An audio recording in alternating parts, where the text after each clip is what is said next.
प्रिय विद्यार्थियों, जैसा कि आपको पता है कि लॉकडाउन की टाइम में ऑनलाइन क्लास आपको continue Rajnath Pandey PG college की तरफ से मुहैया कराई जा रही है। हमें विश्वास है कि आप घर पर रहकर सुरक्षित रहकर ऑनलाइन क्लास का लाभ ले रहे हैं। ऑनलाइन क्लास की स्टडी में fourth semester DElEd fourth semester के एजुकेशन से जुड़ा हुआ पेपर शांति शिक्षा और सतत विकास के तहत अध्याय 2 में मूल परक शिक्षा वैल्यू ओरिएंटेड एजुकेशन में हम आपको आज मूल्यों में या फिर मूल्यों का शिक्षा में स्थान, हम प्रीवियस क्लास में आपको मूल्यों के विकास में परिवार की भूमिका, विद्यालय की भूमिका, समाज की भूमिका के बारे में चर्चा किए थे। आज हम आपको मूल्यों का शिक्षा में स्थान की चर्चा कर रहे हैं। Peace of value in education में देखेंगे कि एक तरह से मूल्य की नीति निर्देशक तत्व है। मूल्य को यदि देखा जाए तो एक तरह से मूल्य जो है वह शिक्षा के नीति निर्देशक तत्व है। इनके द्वारा शिक्षा का स्वरूप निर्धारित किया जाता है। इसके द्वारा शिक्षा का स्वरूप निर्धारित किया जाता है और शिक्षा का स्वरूप मूल्यों का आधारित है। शिक्षा का जो स्वरूप है वो मूल्यों पर आधारित है। शिक्षा के उद्देश्य या फिर पाठ्यक्रम, शिक्षण विधियां, शैक्षिक अनुशासन आज सभी पर मूल्यों का प्रभाव पड़ता है। शिक्षा के उद्देश्य, पाठ्यक्रम, शिक्षण विधियां, अनुशासन आज सभी पर मूल्यों का प्रभाव पड़ता है। शिक्षा का मूल्यों के साथ घनिष्ठ संबंध होता है। शिक्षा का मूल्यों के साथ घनिष्ठ संबंध होता है। इसी के संदर्भ में ब्रेवेकर के अनुसार इन्होंने मूल्यों का शिक्षा के स्थान में ब्रेवेकर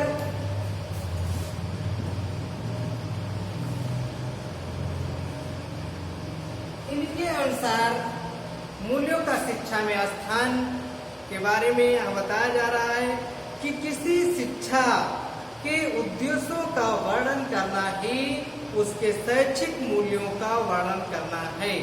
ब्रेवेकर के अनुसार किसी शिक्षा के उद्देश्यों का वर्णन करना ही उसके शैक्षिक मूल्यों का वर्णन करना है। ब्रेवेकर जी का ये मानना है। और शैक्षिक मूल्यों में 3 प्रमुख बातें निम्नलिखित हैं। वो हैं, पहला है उपयोगिता, सेकंड है स्वउद्देश्यता, तीसरा है उपयुक्तता। शैक्षिक मूल्यों में 3 प्रमुख बातें निम्नलिखित हैं। पहला उपयोगिता,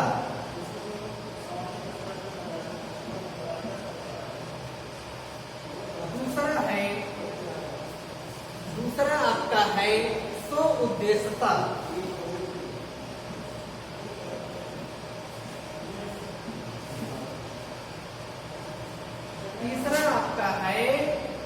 तीसरा आपका उपयुक्तता।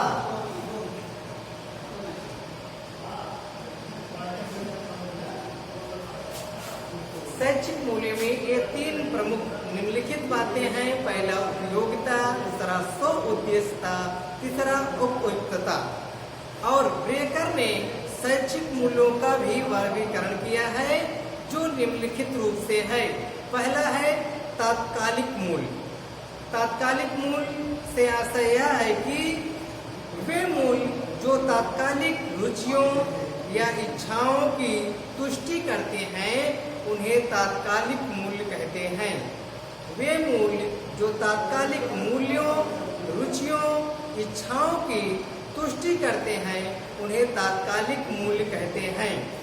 दूसरा है विवेक युक्त इच्छाओं से संबंधित मूल्य, ये वे मूल्य होते हैं जिन्हें व्यक्ति सोच समझकर, विचार करके या तर्क युक्त होकर चुनाव करता है। ये विवेक युक्त इच्छाओं से संबंधित मूल्य होते हैं। तीसरा है सौंदर्यात्मक मूल्य। सौंदर्यात्मक मूल्य से आशय यह है कि इस मूल्य के संदर्भ में ब्रेवर का कहना है किसी शैक्षिक मूल्य का पूर्ण रूपेण मूल्यांकन करना अथवा उसके बोध की तीव्रता बनाना ही सौंदर्यात्मक मूल्य है। ब्रेवेकर का सौंदर्यात्मक मूल्य के संदर्भ में कहना है किसी शैक्षिक मूल्य का पूर्ण रूपेण मूल्यांकन करना अथवा उसके बोध की तीव्रता बनाना ही सौंदर्यात्मक मूल्य है।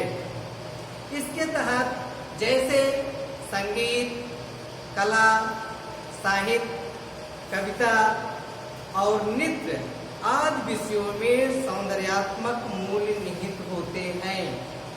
आदि विषयों में सौंदर्यात्मक मूल्य निहित होते हैं। मूल परक शिक्षा से बालकों में यदि देखा जाए तो मूल परक शिक्षा से बालकों में सहयोग, आत्मविश्वास, आत्मनियंत्रण, सेवा भाव तथा ईमानदारी, मानवता आदि की भावनाएं विकसित करने में सहायता मिलती है। मूल परक शिक्षा से बालकों में सहयोग, आत्मविश्वास, आत्मनियंत्रण, सेवा भाव तथा ईमानदारी, मानवतावाद की भावनाएं विकसित करने में सहायता मिलती है। मूल परक शिक्षा के अंतर्गत निम्नलिखित मूल्यों का ज्ञान भी आवश्यक है। वो यह है, पहला, लोकतांत्रिक न्याय का मूल्य। लोकतांत्रिक मूल्य से हमारा अभिप्राय यह है कि भारत एक लोकतांत्रिक देश है। यहाँ विविधता में एकता की चीजें हैं। तो यहाँ हर वर्ग विशेष या जाति विशेष या लिंग विशेष पे किसी प्रकार का भेदभाव नहीं किया जा सकता, क्योंकि लोकतांत्रिक न्याय का मूल्य जो है ये भारत के लिए बहुत ही महत्वपूर्ण है। दूसरा है राजनैतिक न्याय का मूल्य। राजनैतिक न्याय का मूल्य यदि देखा जाए तो आज हमारे देश के सामने जो राजनैतिक अस्थिरता की स्थिति है, इसको मेंटेन करने के लिए, इसको सुव्यवस्थित रखने के लिए राजनैतिक मूल्य का महत्व बढ़ गया है। तीसरा है आर्थिक न्याय का मूल्य। आर्थिक न्याय का मूल्य आज पूंजीवादी या सामंतवादी व्यवस्था के कारण ही समाज में धनी एवं निर्धन दो पार्ट में समाज बट गया है। आर्थिक न्याय के मूल्य में यदि देखा जाए तो आज पूंजीवादी व्यवस्था के तहत और सामंतवादी व्यवस्था के तहत यह कारण ही समाज में धनी और निर्धन दो वर्ग बट गए हैं। इससे ही आर्थिक न्याय का मूल्य का जो महत्व है वो बढ़ गया है। चौथा है धार्मिक न्याय का मूल्य। पांचवा है भातृत्व का मूल्य। ये सब मूल परक शिक्षा में सभी बातें शामिल हैं। मूल्यों का शिक्षा में स्थान उपयोगिता से युक्त, उद्देश्यपूर्ण होना चाहिए और उपयुक्तता को स्थान मिलना चाहिए। इसी के संदर्भ में शांति शिक्षा एवं नवीन शांति शिक्षा और सतत विकास के पेपर में वैल्यू ओरिएंटेड एजुकेशन में जो मूल्यों का शिक्षा में स्थान की विभिन्न बातें आपको बताया गया है। किसी शैक्षिक मूल्य का पूर्ण रूपेण मूल्यांकन करना ही उसके बोध की तीव्रता बनाना ही सौंदर्यात्मक मूल्य है, ब्रेवेकर का कहना है। तो आज हम आप लोगों को मूल्यों का शिक्षा में स्थान के बारे में चर्चा किए। यहाँ पे देखना है कि हमें विश्वास है कि आप पूरे तन्मयता के साथ, पूरे अवधान के साथ, पूरे मनोवेग के साथ ऑनलाइन क्लास का फायदा ले रहे हैं। धन्यवाद।